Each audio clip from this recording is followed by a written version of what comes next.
great African river meets the parched heart of the Kalahari lies a land of profound beauty, the Okavango Delta. Each year, the Okavango's waters flow across thousands of square miles of sand, giving birth to a flooded desert. Within its breathtaking vistas lurk hidden dangers and rare and extraordinary creatures.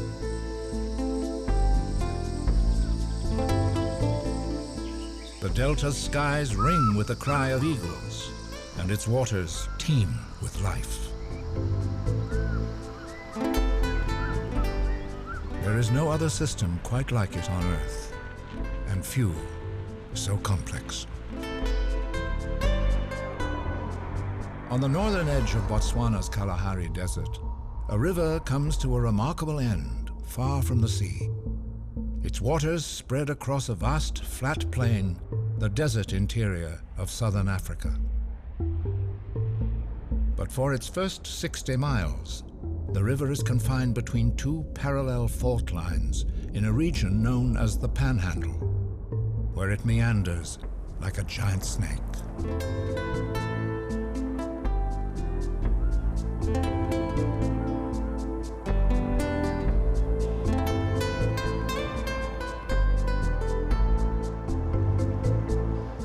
Besides an endless supply of water, the Okavango brings with it large amounts of silt, sand, and dissolved nutrients.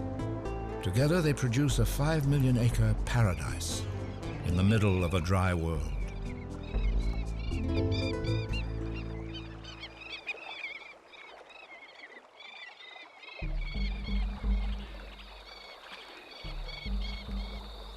Laid 3 months ago, crocodile eggs hatch when the waters start to rise.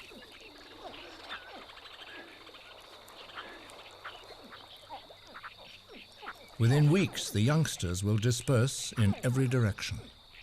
Most will succumb to predators, some may remain in the Panhandle, and a few could end up hundreds of miles away, stranded in the desert. Their fortunes will follow the water in both its rise and fall. The Panhandle's lush papyrus beds support a rich supply of insects and fish, a perfect nursery for small crocodiles. Up to 10 feet thick in places, these great floating mats stretch as far as the eye can see, dwarfing even elephants.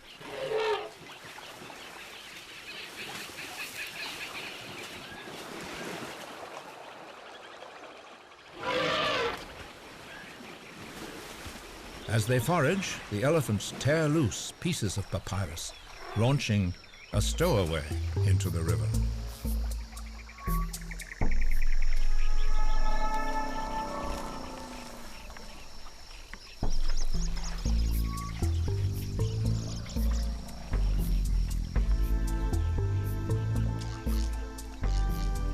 Heading into open water, this tiny crocodile drifts into danger.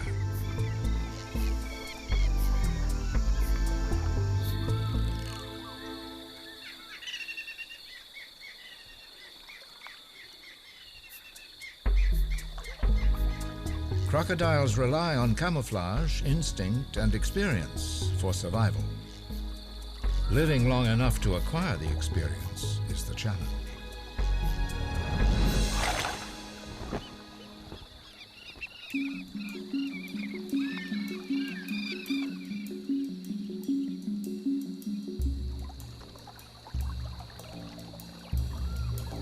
The fish eagle can spot prey from thousands of feet in the air. But young crocodiles have excellent vision too.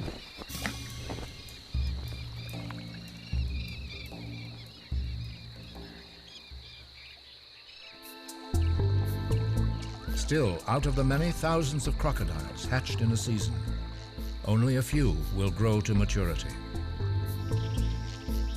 As the waters peak, large sections of papyrus can break away and float downstream. These circular islands often wash into small channels. Blocked off, the channels may eventually vanish. But elephants and hippos are always clearing old channels and forging fresh ones. Where does all this water come from?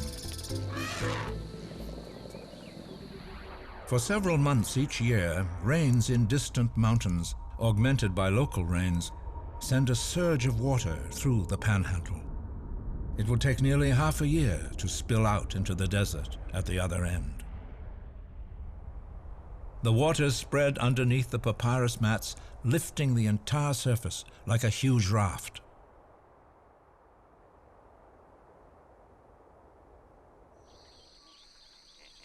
Though it looks solid, the papyrus is not firmly anchored to the ground. Beneath its protective roof, crocodiles and a wealth of other small creatures find shelter.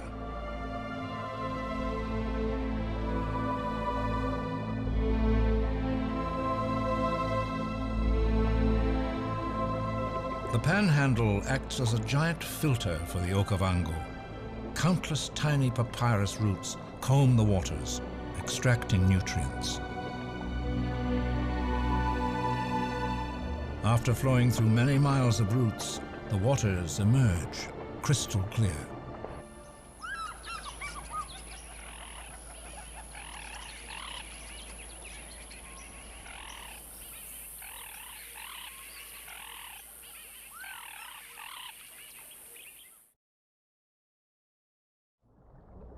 At the edge of the papyrus lurks a hunter armed with razor-sharp interlocking teeth. The tiger fish can strike with lightning speed both below the surface and above it. The lily trotter is hunting too, unaware that it is also being stalked.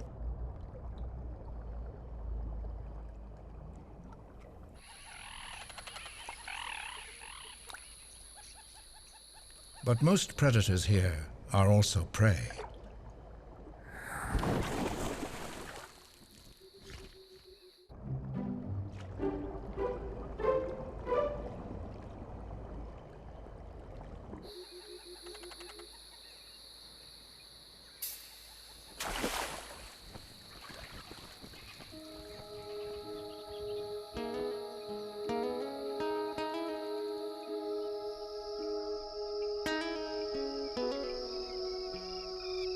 Sunset brings a changing of the guard. Eagles roost just as the fishing owls sound their booming calls.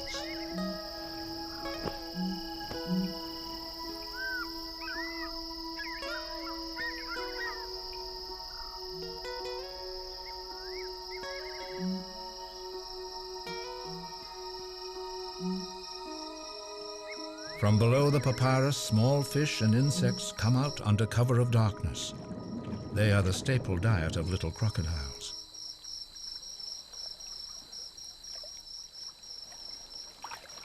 In this watery world, the Pell's fishing owl is the eagle of the night. With broad and powerful 5-foot wings and talons like grappling hooks, it lifts heavy prey straight out of the water. Its main target is fish, but a small crocodile will do.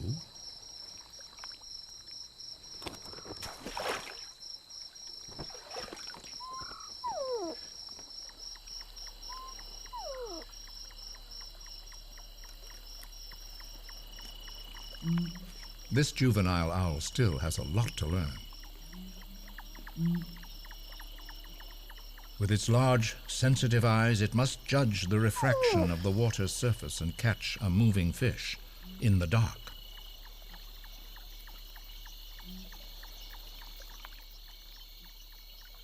Diving into the water, it risks crocodile attack, but the owl's special layer of downy feathers prevents it from sinking, so it can make a quick escape.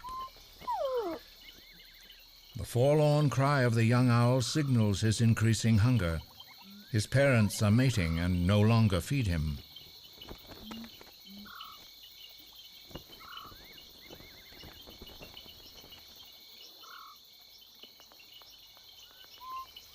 Suddenly, he's on his own.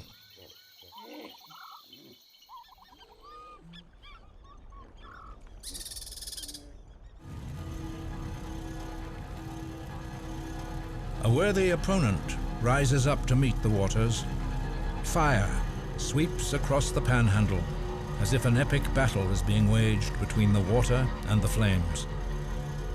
Together, they will reshape this land of extremes.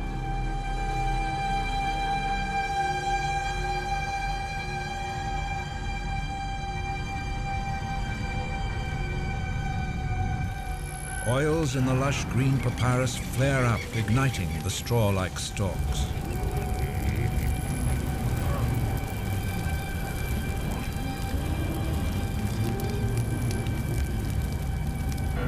In the face of fire, escape is the only option.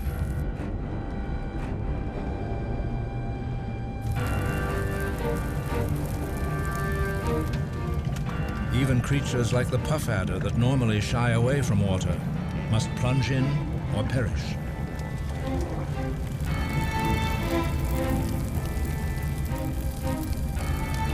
Out of this elemental struggle, the Okavango is reborn.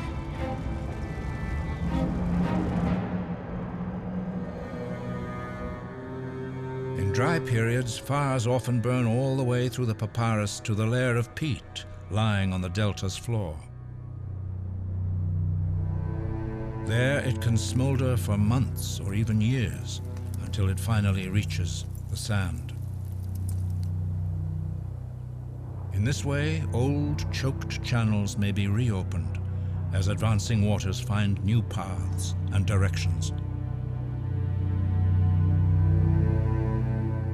The waters, too, sculpt the delta, redistributing sand and cutting through existing islands.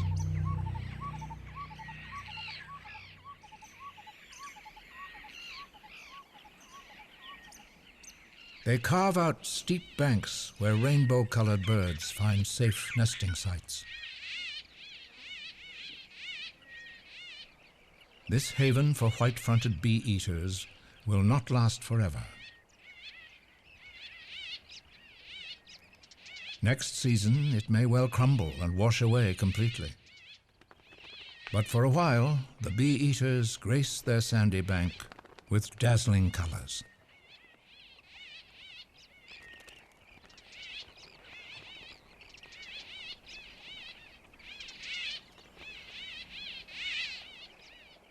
Outside the bank's holes, danger is never far away.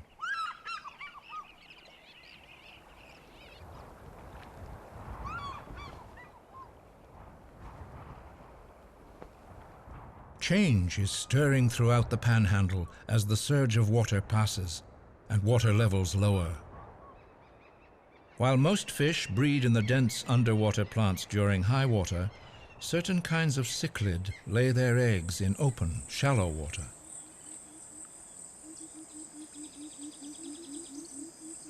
Their nests pockmark the sandy bottom. Adults excavate bowl-shaped depressions for brooding their young.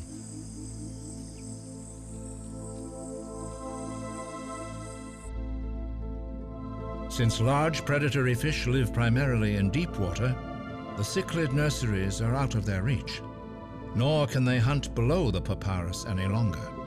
For now, the rafts have lowered and come to rest on the delta's floor. Thousands of small fish are forced into the open channels, exposing them to attack.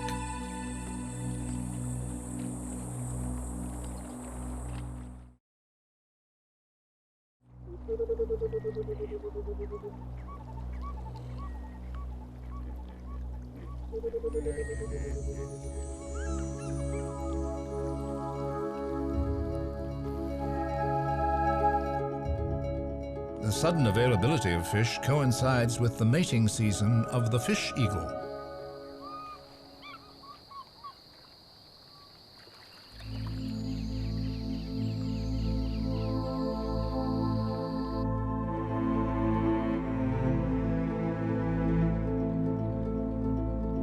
Without their papyrus shield, small fish cling to the roots on the river's edge. They attract schools of hungry pike. Tigerfish, too, patrol the fringes of the channel.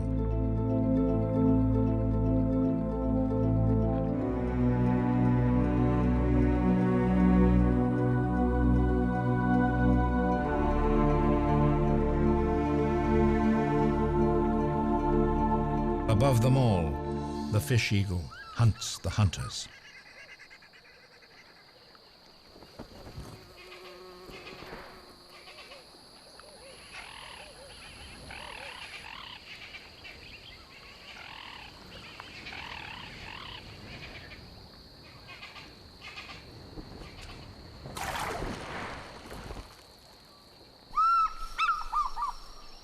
When the fish are scarce, eagles need large territories.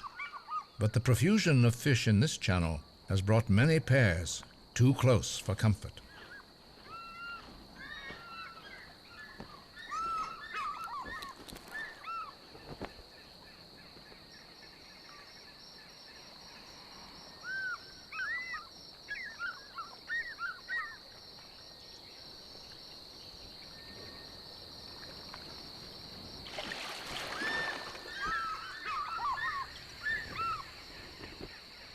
Their battle is a dizzying display. By locking talons, fish eagles avoid seriously injuring each other. But landing in the water presents a very real danger from crocodiles.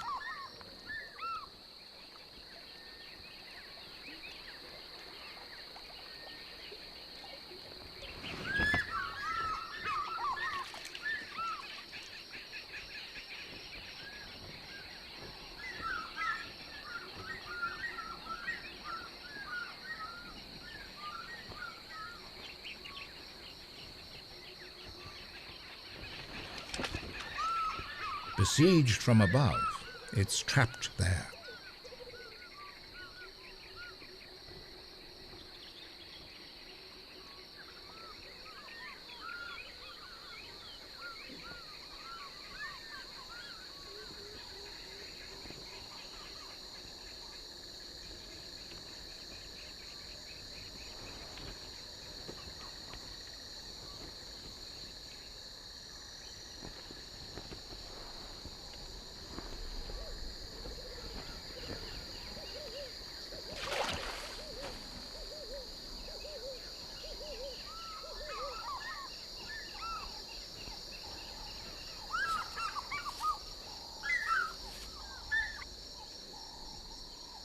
Calm returns to the channel once more.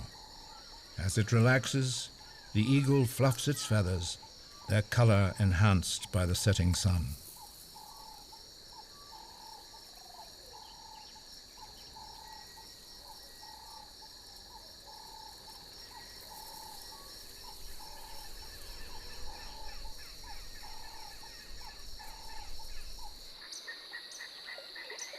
Lily-covered backwaters provide good cover for the young crocodiles.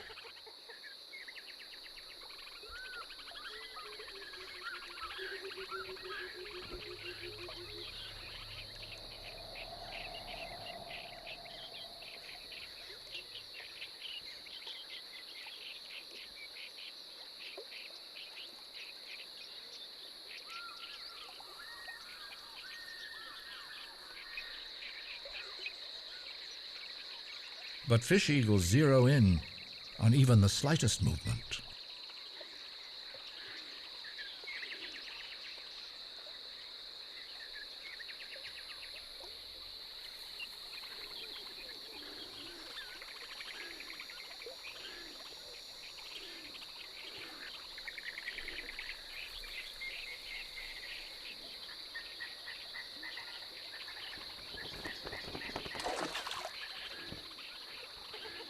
A lucky escape and a valuable learning experience.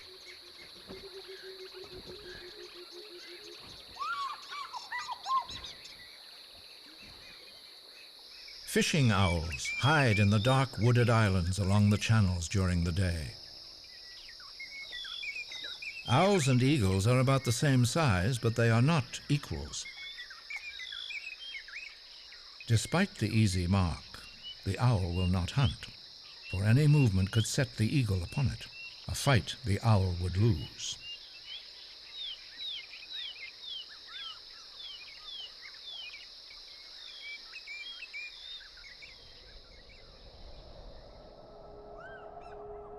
For the next few months, the filtered waters from the Panhandle fan out into the heart of the delta. This permanent wetland is always lush and green.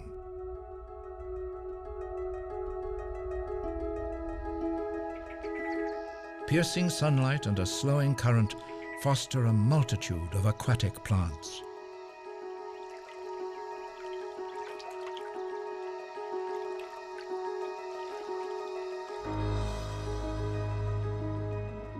Though still containing some dissolved minerals, these waters, once opaque, are now as clear as glass.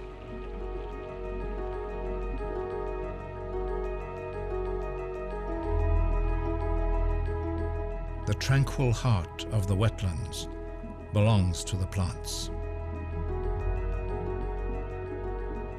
But it is below the greenery that another key to this astonishing system is discovered. The plants sit above a dense layer of peat. Up to 6 feet thick in places, it holds water like an immense sponge and retards its flow.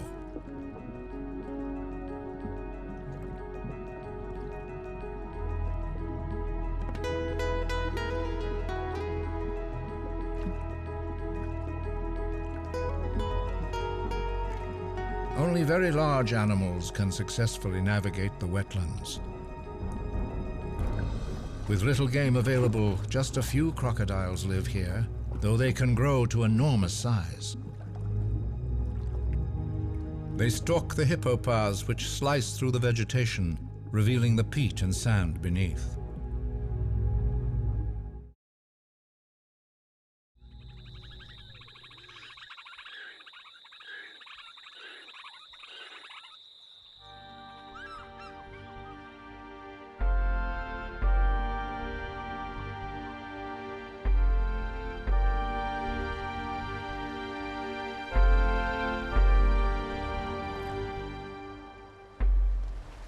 Elephants and hippos move easily through the maze of channels and dense plants as they search for food.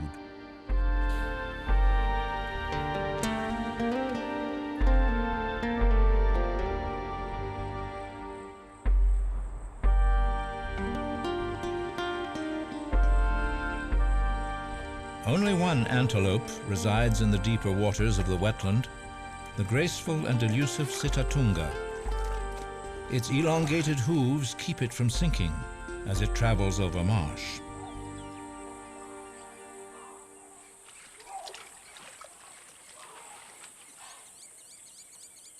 It's a prime target for big crocodiles.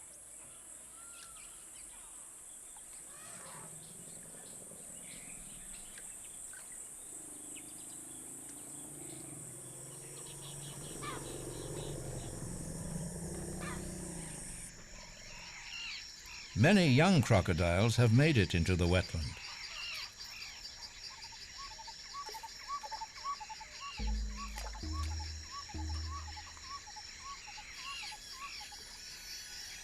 Now double in size, they are no longer quite as vulnerable, at least to attacks by a saddle-bill stork.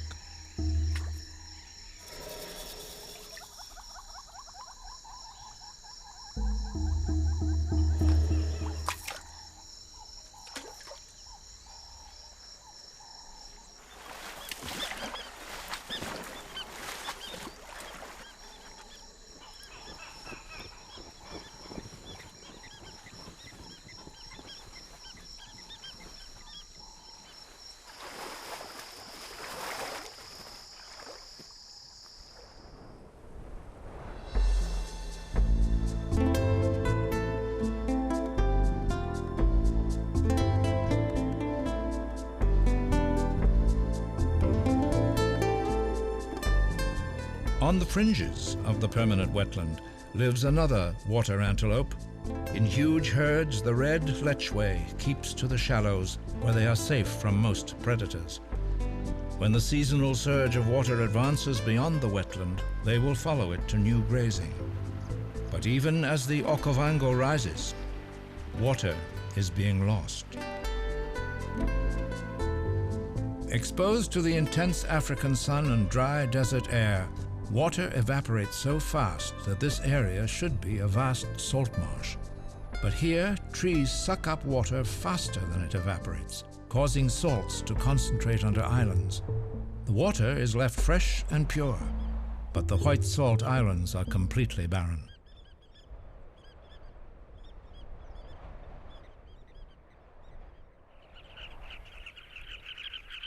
The White Islands are isolated enough that bee-eaters will forego the safety of their vertical riverbanks and dig their nests on flat ground.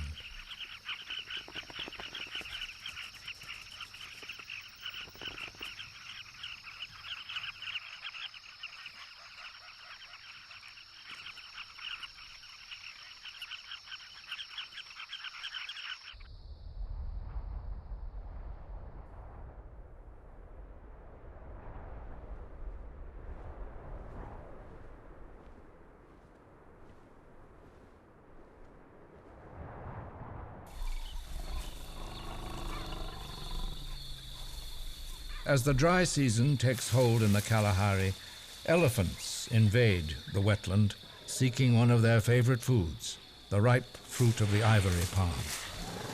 But getting it requires timing and precision. Shaking the tree is a skill, and some elephants are more talented than others.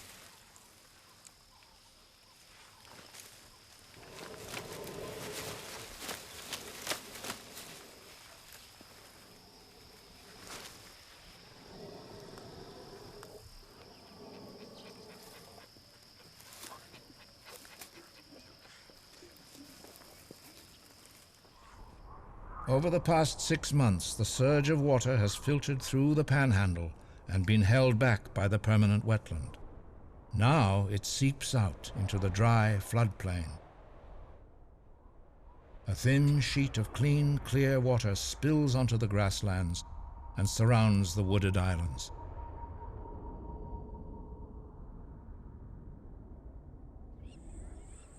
Coming at the driest time of year, long after the last meager desert rains, the water's arrival seems like magic.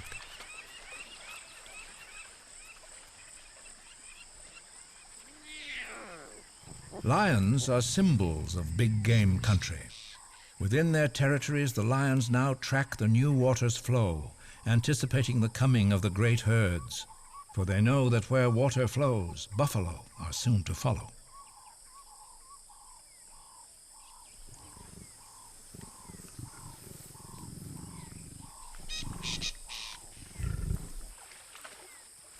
Older lions have seen this all before, but to a young cub, the transformation is astonishing and slightly suspicious.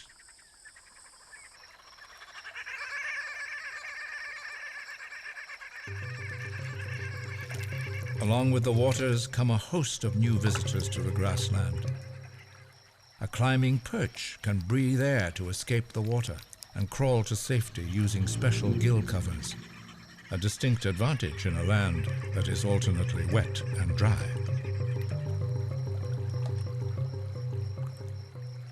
The swelling waters flush insects, mice, and other small prey out of their grassy hiding places and into the open.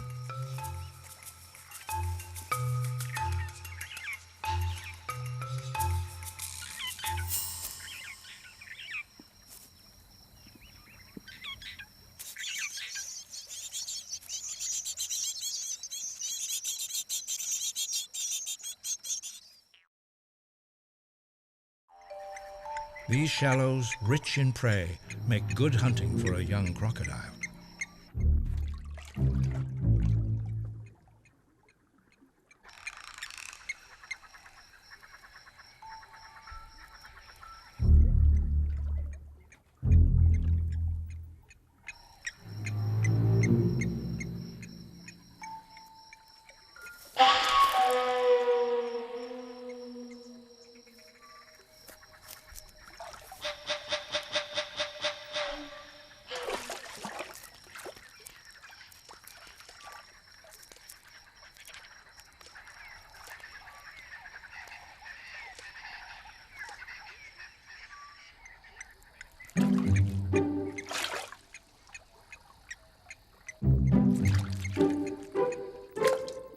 The unusual binocular vision of the climbing perch gives it pinpoint accuracy when leaping for insects.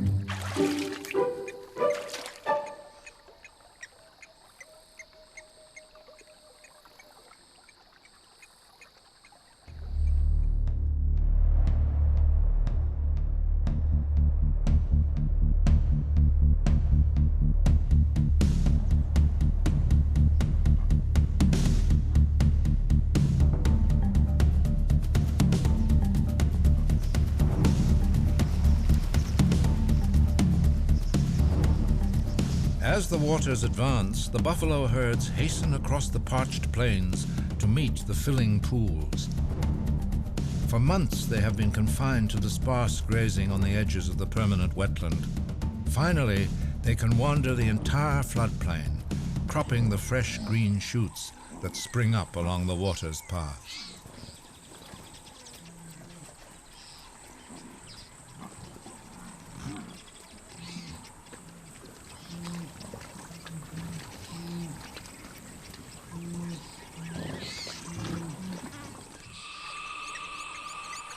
The lions of the Okavango do not shy away from water, especially if prey is on the other side.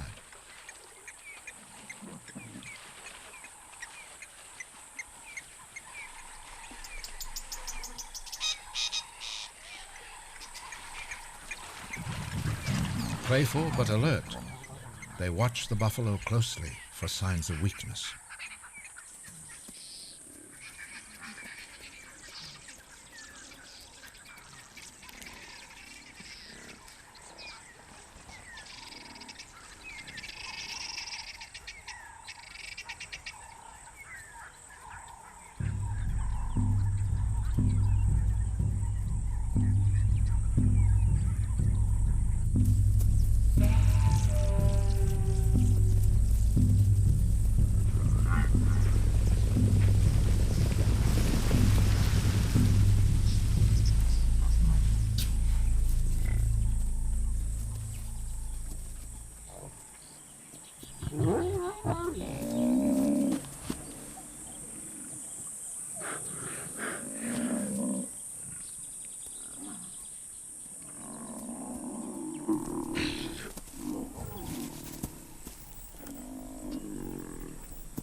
Wherever water goes, so go the crocodiles.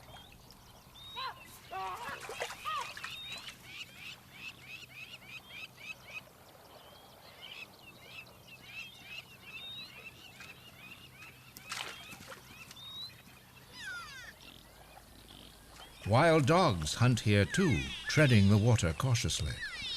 They track the same prey, but often fall to crocodiles themselves.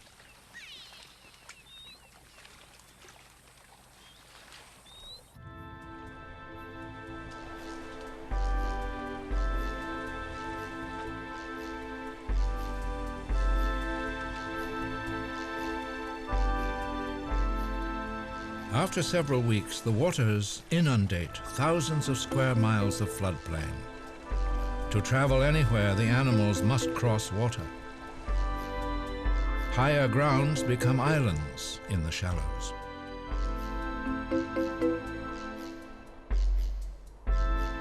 Palm thickets provide good hiding places for prey and predator alike.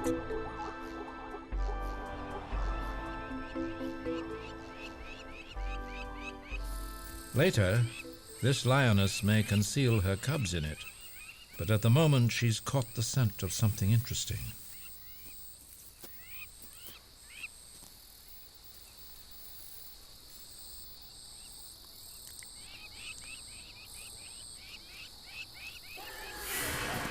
A warthog.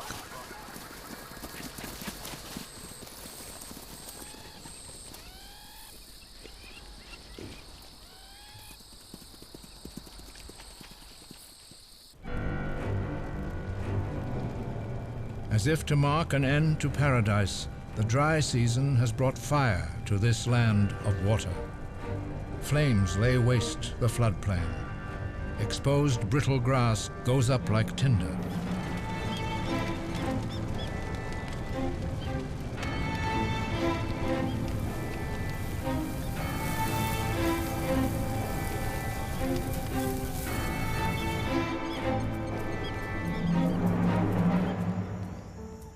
For now, the island of the lions remains unscathed.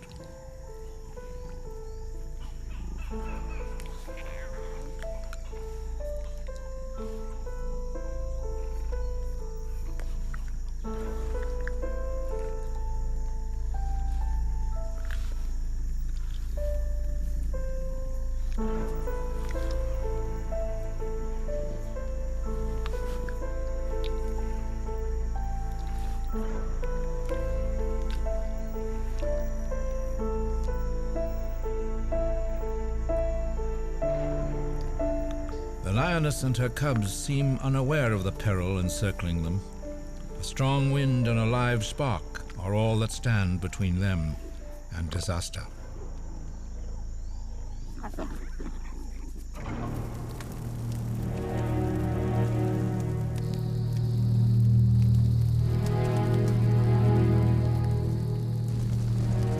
While most animals simply flee, the weak are easily trapped.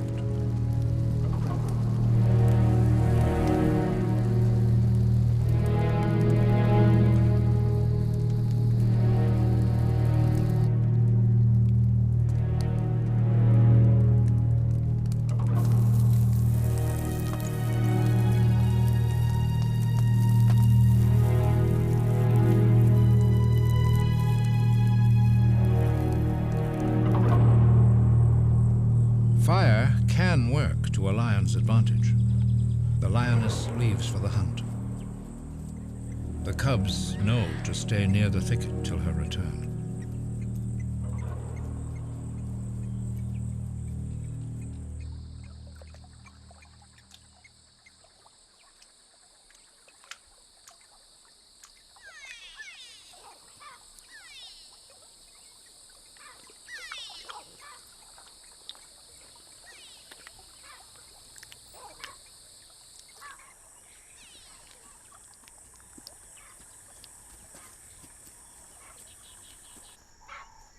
On an island untouched by fire, a sausage tree has attracted several animals.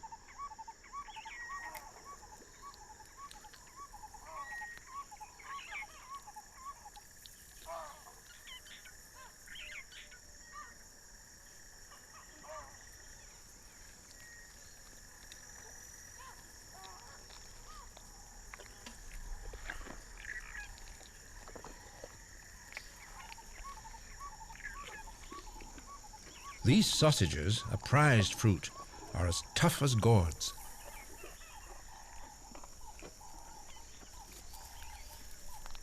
Baboons have their own way of tearing them apart. It takes 2 hands, 1 foot, and strong teeth.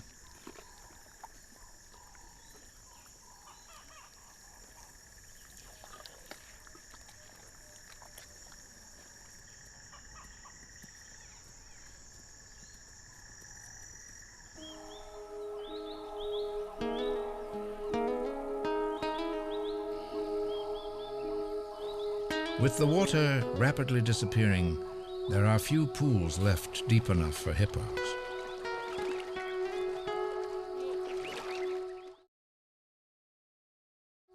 Nearby, lechwe rest, never straying far from water, their only safe haven. Soon they must retreat to the permanent wetland.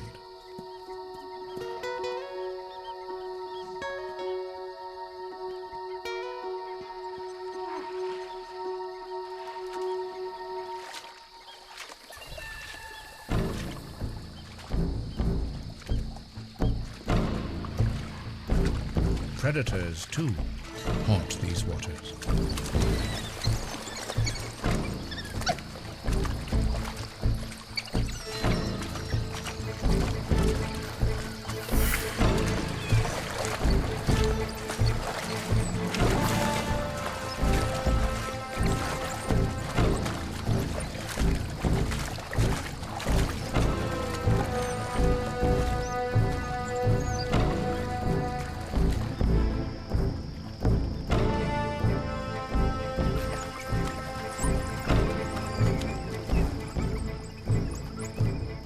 The age-old rival of the wild dogs is all too ready to profit from their efforts.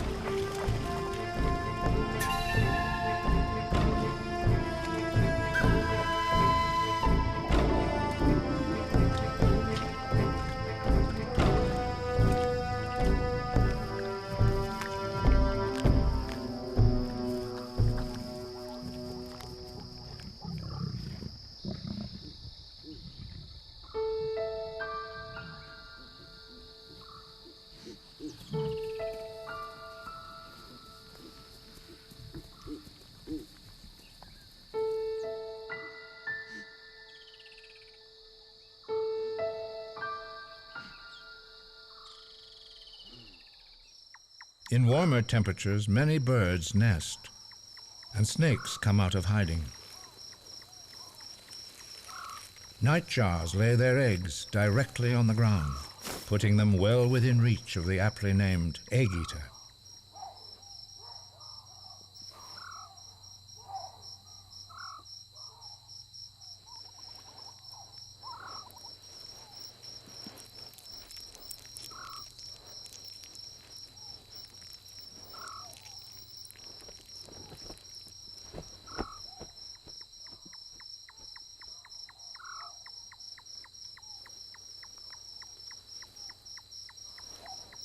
It crushes the egg with its vertebrae to release the contents.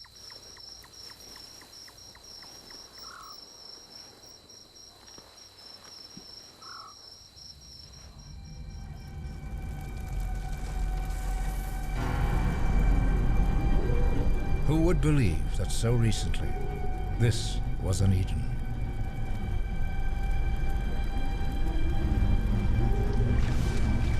The herds take refuge in water, but it too is vanishing. In the end, the waters are conquered by the dry season and the desert. In the searing heat, an inch evaporates every day. The rest sinks into the sand. Soon all is lost, save for a few large pools. But in the water's wake, succulent grass springs up, drawing enormous herds to feed.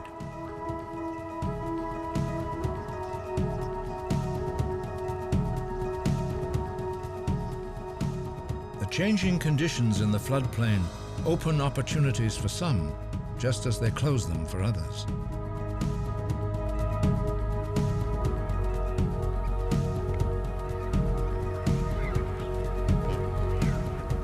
Vanishing pools are a catastrophe for fish, but a blessing to birds.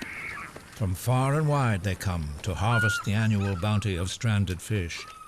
Even fish eagles leave their territories to take part.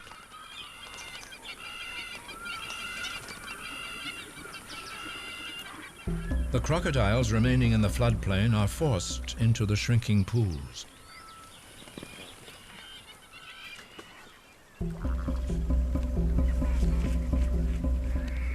Those that were once prey now turn predator.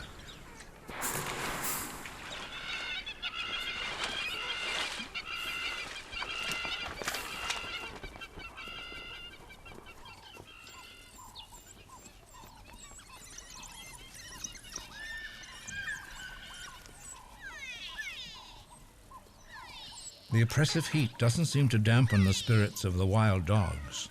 They simply head for a mud bath.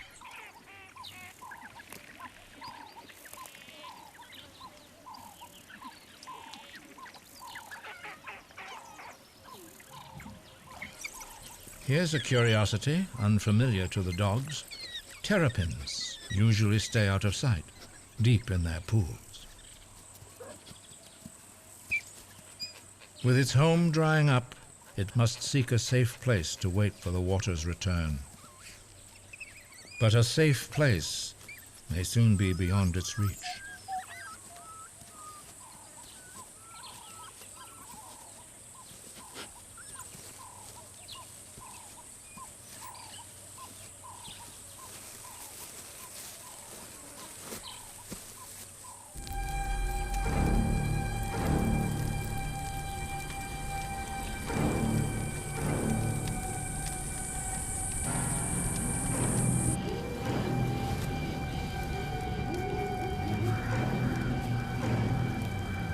Displaced from its pool, a crocodile desperately looks for shelter.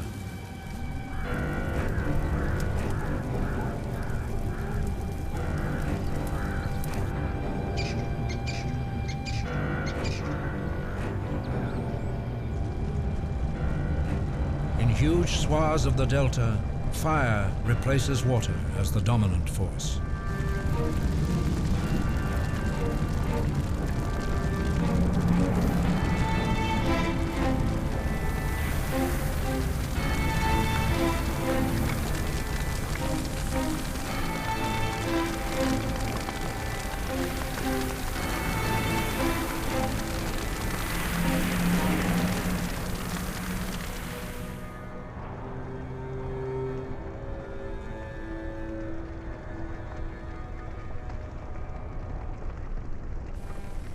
A lioness tries in vain to reach her cubs, but their hiding place has gone up in flames.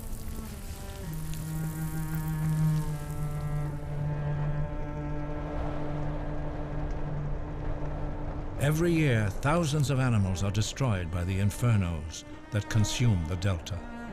Most are the young, the small, or the slow-moving.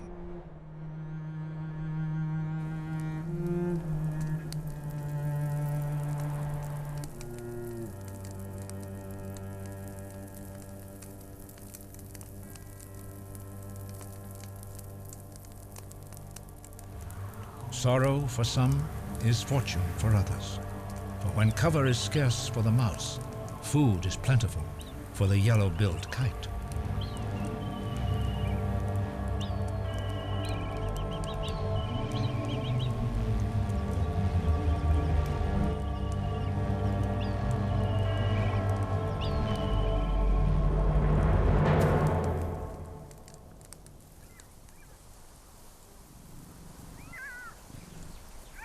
Softly, the lioness calls for her cubs, while the jackal sounds an alarm.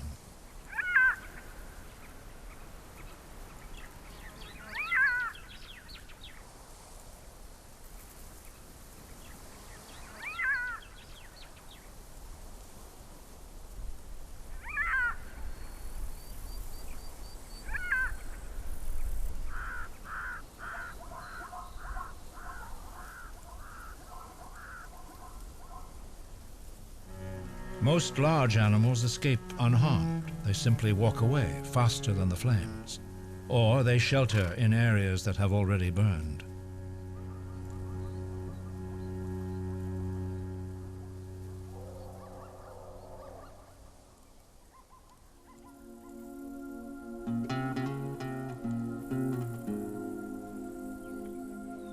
Then, out of the cinders, a small symbol of hope emerges.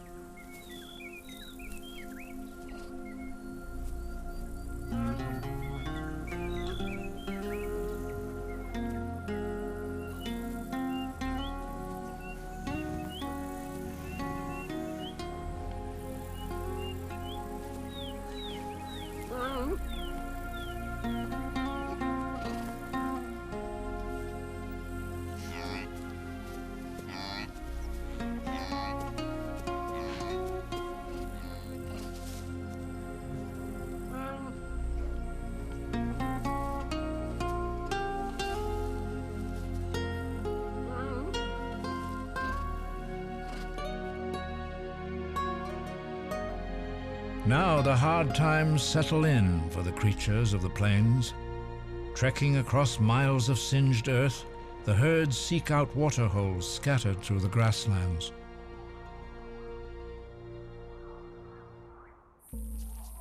And as always, the crocodiles are waiting in the last haven for the survivors of the heat and flames.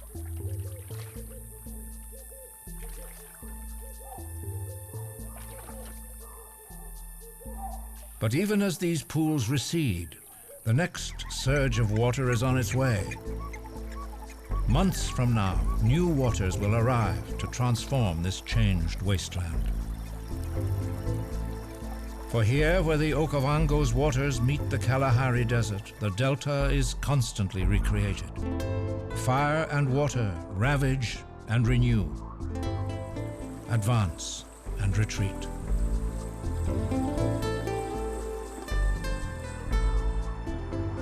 But the waters are never defeated.